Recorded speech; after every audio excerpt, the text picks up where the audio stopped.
சிறை மோதலில் உயிரிழந்த அதிகாரிகளுக்கு இறுதி மரியாதை, கண்ணீருடன் விடுக்கப்பட்டுள்ள உருக்கமான கோரிக்கை. நீர்கொழும்பு சிறைச்சாலையில் கைதிகள் கைப்பற்றிய 2 துப்பாக்கிகளும் மீட்பு, மற்றொரு கைதியும் உயிரிழப்பு. பலத்த பாதுகாப்புக்கு மத்தியில் மட்டக்களப்பு சிறைக்கும் 60 கைதிகள் மாற்றம். முன்னாள் ஜனாதிபதி ரணில் விக்ரமசிங்கவுக்கு எதிரான வழக்கு இன்று விசாரணை. இலங்கை மத்திய வங்கி பொதுமக்களுக்கு விடுத்துள்ள அவசர எச்சரிக்கை.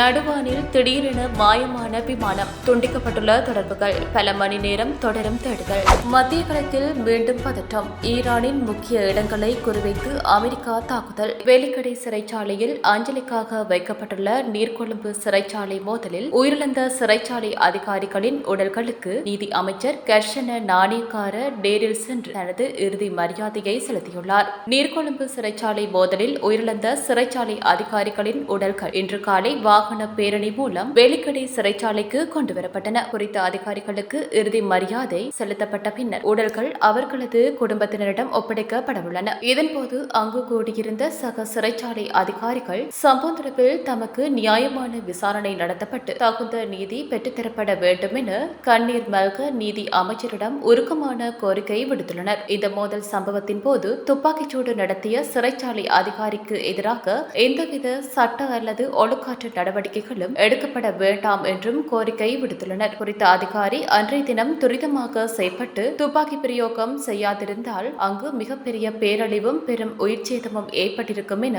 அதிகாரிகள் அமைச்சரிடம் சுட்டிக்காட்டியுள்ளனர். சூழ்நிலையின் தீவிரத்தை உணர்ந்தே அவர் அவ்வாறு செயல்பட வேண்டியிருந்தது என்பதையும் அவர்கள் அமைச்சருக்கு விளக்கியுள்ளனர். இதன்போது அதிகாரிகளின் உணர்வுபூர்வமான கோரிக்கைகளை கேட்டறிந்த நீதி அமைச்சர் இச்சம்பவம் தொடர்பில் முழுமையான விசாரணை நடத்தப்பட்டு அனைத்து தரப்பினருக்கும் நியாயம் பெற்றுத்தரப்படும் என்றும் உறுதியளித்துள்ளார். நீர்கொழும்பு சிறைச்சாலை மோதலில் உயிரிழந்த சிறை அதிகாரிகளின் உடல்கள் இன்று காலை ஊர்வலமாக வேலிக்கடை சிறைக்கு கொண்டுவரப்பட்டுள்ளன. குறித்த அதிகாரிகளுக்கு இறுதி அஞ்சலி செலுத்திய பின்னர் உடல்கள் அவர்களது குடும்பத்தினரிடம் ஒப்படைக்கப்பட உள்ளன. கடந்த 6ஆம் தேதி நீர்கொழும்பு சிறைக்குள் ஏற்பட்ட மோதலில் சிறை சிறப்பு நடவடிக்கை பிரிவின் 7 அதிகாரிகள் சிறை கைதிகளால் கொடூரமாக தாக்கப்பட்டு உயிரிழந்தனர். இந்த மோதலில் 27 பேர் உயிரிழந்துள்ளதுடன் 100க்கும் மேற்பட்டோர் காயமடைந்து மருத்துவமனையில் அனுமதிக்கப்பட்டுள்ளனர். நீர்கொழும்பு சிறையில் நேற்று முன்தினம் இடம்பெற்ற மோதல் சம்பவத்தில் உயிரிழந்த 7 சிறை அதிகாரிகளின் உடல்கள் இறுதி அஞ்சலி செலுத்துவதற்காக பொருளை சிறை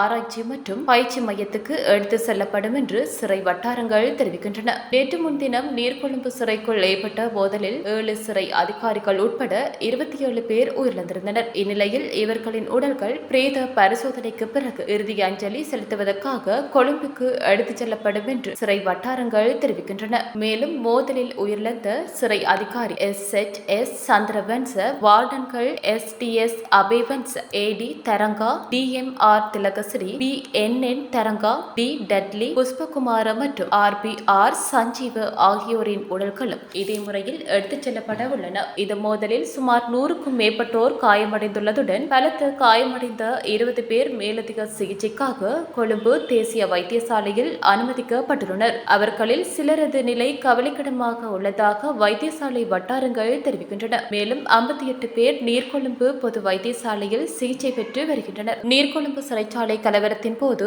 கைதிகள் தரப்பினால் கைப்பற்றப்பட்டிருந்த 2 துப்பாக்கிகளும் பாதுகாப்பு தரப்பினரால் தற்போது மீட்கப்பட்டுள்ளது. சிறைக்கூடங்கள் மத்தியில் குறித்த துப்பாக்கிகள் 2ம் கைவிடப்பட்ட நிலையில் கண்டெடுக்கப்பட்டுள்ளது. கைப்பற்றப்பட்ட துப்பாக்கிகள் தற்போதைக்கு அரசாங்க பகுப்பாய்வாளர் திணைக்களத்துக்கு அனுப்பப்படவுள்ளதாகவும் தெரிவிக்கப்படுகின்றது. கடந்த ஞாயிற்றுக்கிழமை 2வது நாளாக நீர்கொழும்பு சிறைச்சாலையில் இடம்பெற்ற வன்முறைகளின் போது கைதிகள் தரப்பில் இருந்து துப்பாக்கிகள் கைப்பற்றப்பட்டுள்ளதாக தெரியவந்துள்ளது. அன்றைய தினம் பிற்பகலில் நிலைமை மோசமாக தொடங்கியதை அடுத்து நிலைமையை கட்டுப்படுத்த சிறையின் விரைவு தாக்குதல் தந்திரோபாய படையின் உத்தியோகத்தர்கள் சிறைச்சாலையின் உள்ளே நுழைந்தனர். அவர்கள் நிலைமையை கட்டுப்படுத்த முயன்றபோது சிறைச்சாலை பிரதான நுழைவாயில் அருகே திரண்டிருந்த கைதிகள் குழு ஒன்று சம்பந்தப்பட்ட அதிகாரிகளை வன்முறையாக தாக்கியதாக தெரிவிக்கப்படுகிறது. சில அதிகாரிகளில் தலைகளில் பெரிய கற்கள் வீசப்பட்டதாகவும் சிறை வட்டாரங்கள் தெரிவித்தன. பின்னர் அந்த குழு சிறைச்சாலையின் பாதுகாப்பு கோபுரம் ஒன்றுக்குள் ஏறி அங்கிருந்து ஒரு துப்பாக்கியையும் துப்பாக்கிகளை பரிமாறிக்கொள்ள பயன்படுத்தப்படும் அறையிலிருந்து மற்றொரு துப்பாக்கியையும் பலவந்தமாக கைப்பற்றிக் கொண்டுள்ளனர். ஒரு ரிப்பீட்டர் வகை துப்பாக்கியும் ஒரு T56 வகை துப்பாக்கியும் அவர்களால் கைப்பற்றிக் கொள்ளப்பட்டதாக கூறப்படுகிறது. கைதிகள் சம்பந்தப்பட்ட துப்பாக்கிகளால் சில அதிகாரிகளை சுட்டதாகவும் தெரிவிக்கப்படுகிறது. பின்னர் அவர்கள் தங்கள் எதிரிகளுடனும் மோதலில் ஈடுபட்டனர். பாதுகாப்பு அதிகாரிகள் சிறைக்குள் நுழைந்தபோது பலவந்தமாக கைப்பற்றிக் கொள்ளப்பட்ட ஒரு துப்பாக்கி கைதியொருவரின் கைகளில் காணப்பட்டதாக தெரிவிக்கப்படுகிறது. இதன் பின்னர் நிலைமை ஓரளவுக்கு கட்டுப்பாட்டுக்குள் கொண்டுவரப்பட்ட பின்னர் சிறைச்சாலைக்குள் மேற்கொள்ளப்பட்ட தேடுதல் நடவடிக்கையின் போது பாதுகாப்பு அதிகாரிகள் சிறைக்குள் கைவிடப்பட்ட நிலையில் காணப்பட்ட அந்த 2 துப்பாக்கிகளையும் கண்டுபிடித்துள்ளனர். நீர்கொழும்பு சிறைச்சாலையில் ஏற்பட்ட பதற்றமான சூழ்நிலையை அடுத்து அங்குனுகொல பெலச சிறைச்சாலைக்கு மாற்றப்பட்ட கைதி ஒருவரும் உயிரிழந்துள்ளார். இதேவேளை பூசா சிறைச்சாலைக்கு மாற்றப்பட்டிருந்த கைதி ஒருவரும் திடீர் உடல்நலக் குறைவு காரணமாக காலி கராபிட்டிய வைத்தியசாலையில் அனுமதிக்கப்பட்ட பின்னர் உயிரிழந்திருந்தமை குறிப்பிடத்தக்கது. நீர்கொழும்பு சிறையில் ஏற்பட்ட கலவரத்தை தொடர்ந்து பூசா சிறைக்கு மாற்றப்பட்ட கைதியொருவர் திடீரென உடல்நலம் பாதிக்கப்பட்டு உயிரிழந்துள்ளார். திடீர் உடல்நலக் குறைவு ஏற்பட்டதைத் தொடர்ந்து கராபிட்டிய போதனா வைத்தியசாலையில் அனுமதிக்கப்பட்ட கைதி பின்னர் அங்கு உயிரிழந்தார் என சிறைச்சாலைகள் திணைக்கள ஊடக பேச்சாளர் ஏசி கஜநாயக்க தெரிவித்துள்ளார். மரணத்துக்கான காரணம் குறித்த மேலதிக விவரங்கள் எதுவும் வெளியிடப்படவில்லை. நீர்கொழும்பு சிறைச்சாலையில் நடந்த கலவரத்தில் பலர் உயிரிழந்தும் காயமடைந்தும் இருந்த நிலையில் அதனைத் தொடர்ந்து இந்த சம்பவம் நிகழ்ந்துள்ளது. நீர்கொழும்பு சிறைச்சாலை வன்முறையை தொடர்ந்து அங்கிருந்த கைதிகளில் 60 பேர் இராணுவத்தினர், போலீசார் மற்றும் விசேட அதிரடிப்படையினரின் பலத்த பாதுகாப்புடன் நேற்று மாலை மட்டக்களப்பு சிறைச்சாலைக்கு மாற்றப்பட்டுள்ளனர். நீர்கொழும்பு சிறைச்சாலையில் கைதிகளுக்கிடையே ஏற்பட்ட பயங்கர மோதல்களை தொடர்ந்து அங்கு தடுத்து வைக்கப்பட்டிருந்த கைதிகளை பாதுகாப்பான இடங்களுக்கு மாற்றும் நடவடிக்கைகள் எடுக்கப்பட்டுள்ளன. இதற்கமைய நேற்று மாலை 6 மணியளவில் நீர்கொழும்பிலிருந்து 60 கைதிகள் ஆயுதம் தாங்கிய பாதுகாப்பு பிரிவினரின் துணையுடன் மட்டக்களப்பு சிறைச்சாலைக்கு அழைத்து வரப்பட்டு சிறைச்சாலை அத்தியட்சகர் இந்திக்க ரங்கன பிரேராவிடம் ஒப்படைக்கப்பட்டனர். கைதிகளின் வருகையை தொடர்ந்து மட்டக்களப்பு சிறைச்சாலை வளாகத்தை சுற்றியுள்ள பகுதிகளில் பாதுகாப்பு பலப்படுத்தப்பட்டுள்ளது. சுமார் 400 கைதிகளை மட்டுமே பராமரிக்கக்கூடிய கொள்ளளவை கொண்ட மட்டக்களப்பு சிறைச்சாலையில் ஏற்கனவே இட நெருக்கடிகளுக்கு மத்தியில் 960 கைதிகள் அடைக்கப்பட்டுள்ளனர். இந்நிலையில் நீர்கொழும்பிலிருந்து மேலும் 60 கைதிகள் கொண்டு வரப்பட்டதை தொடர்ந்து தற்போது மட்டக்களப்பு சிறையில் உள்ள மொத்த கைதிகளின் எண்ணிக்கை 1020 அதிகரித்துள்ளமை குறிப்பிடத்தக்கது.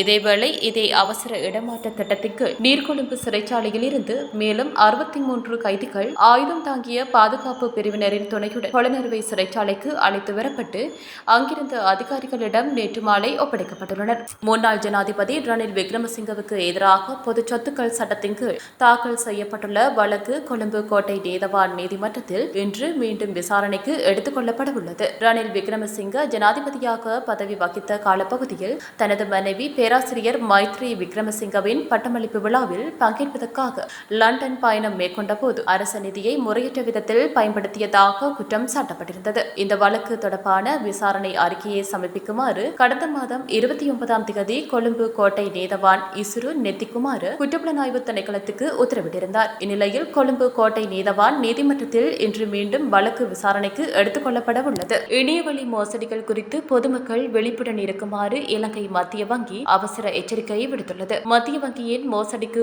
ஆளாகாதீர்கள் என்ற விழிப்புணர்வு பிரசாரத்தின் கீழ் வெளியிடப்பட்டுள்ள செய்தியில் குறிப்பிடப்பட்டுள்ளது. 1 மணி நேரத்தில் கணக்கு முடக்கப்படும் என்பது போன்ற செய்திகளை அனுப்பி மோசடிக்காரர்கள் மக்களை சிந்திப்பதற்கு அவகாசம் தராமல் அவசரமாக செயல்பட தூண்டுவதாகவும் எச்சரிக்கப்பட்டுள்ளது. அவசரம் என்ற எச்சரிக்கை அறிவிப்பினை பயன்படுத்தி மோசடிக்காரர்கள் பொதுமக்களின் பயத்தையும் பதற்றத்தையும் சாதகமாக பயன்படுத்தி மோசடியில் ஈடுபடுவதாக மத்திய வங்கி வலியுறுத்தியுள்ளது. எனவே வங்கிக் கணக்குகள் பண பரிவர்த்தனைகள் அல்லது தனிப்பட்ட தகவல்கள் தொடர்பாக உடனடி நடவடிக்கை எடுக்குமாறு கூறி வரும் எதிர்பாராத செய்திகள் மற்றும் அழைப்புகள் குறித்து பொதுமக்கள் நிதானமாக சிந்தித்து அவற்றை சரிபார்க்க வேண்டும் என்று அறிவுறுத்தப்பட்டுள்ளது. நிதி நுகர்வோரை விழிப்புணர்வூட்டவும் இணையவழி மற்றும் ஆன்லைன் நிதி மோசடிகளின் அபாயங்களை குறைக்கவும் மத்திய வங்கி தொடர்ச்சியாக மேற்கொண்டு வரும் நடவடிக்கைகளின் ஒரு பகுதியாக இந்த விழிப்புணர்வு பிரச்சாரம் முன்னெடுக்கப்பட்டுள்ளது. பாகிஸ்தானில் பதிவு செய்யப்பட்ட சரக்கு விமானம் ஒன்று காணாமல் போயுள்ளதாக வெளிநாட்டு ஊடகங்கள் செய்தி வெளியிட்டுள்ளன. ஐக்கிய அரபு அமீரகத்திலிருந்து கராச்சிக்கு சென்று கொண்டிருந்த பாகிஸ்தானிய சரக்கு விமானம் நேற்று மாலை காணாமல் போனதாக பாகிஸ்தான் விமான நிலைய அதிகார சபை தெரிவித்துள்ளது.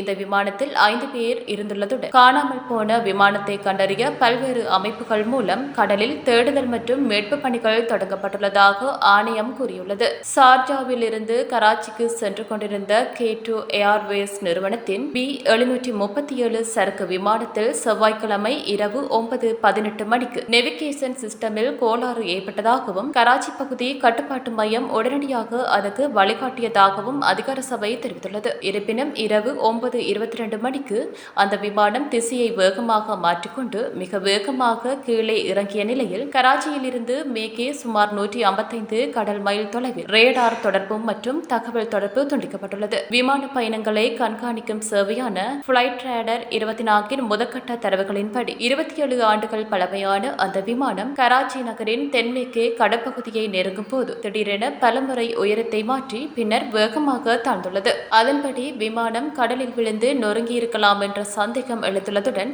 இதுவரை அதிகாரப்பூர்வமாக உறுதிப்படுத்தப்படவில்லை. இந்த சம்பவத்தை தொடர்ந்து காணாமல் போன விமானத்தை கண்டறிய பல்வேறு அமைப்புகள் மூலம் கடலில் தேடுதல் மற்றும் மீட்பு பணிகள் தொடங்கப்பட்டுள்ளதாகவும் ஆணையம் தெரிவித்துள்ளது. ஈரானின் முக்கிய இடங்களை குறிவைத்து இன்று அதிகாலை அமெரிக்கா சரமாரி தாக்குதல் நடத்தியுள்ளது. தெற்கு ஈரானின் சிரிக் குவாசிம் தீவு, பண்டர் அப்பாஸ், கார்க் தீவு ஆகிய பகுதிகள் மீது அமெரிக்கா தாக்குதல் நடத்தியுள்ளது. ஈரானின் ரேடார் அமைப்பு, ஏவுகணை அமைப்பு, ஆயுத கிடங்குகள் உட்பட 80 இலக்குகளை குறிவைத்து அமெரிக்கா தாக்குதல் நடத்தியுள்ளது. இதனிடையே ஓமன் வளைகுடா பகுதியில் ஹோர்முஸ் நீரிணையை கடக்க முயன்ற 3 சரக்கு கப்பல்கள் மீது ஈரான் நேற்று ஏவுகணை தாக்குதல் நடத்தியுள்ளது. ஓமனின் லிமாக் பகுதியில் அருகே சென்று கொண்டிருந்த சரக்கு கப்பல்கள் மீது ஈரான் தாக்குதல் நடத்தியுள்ளது.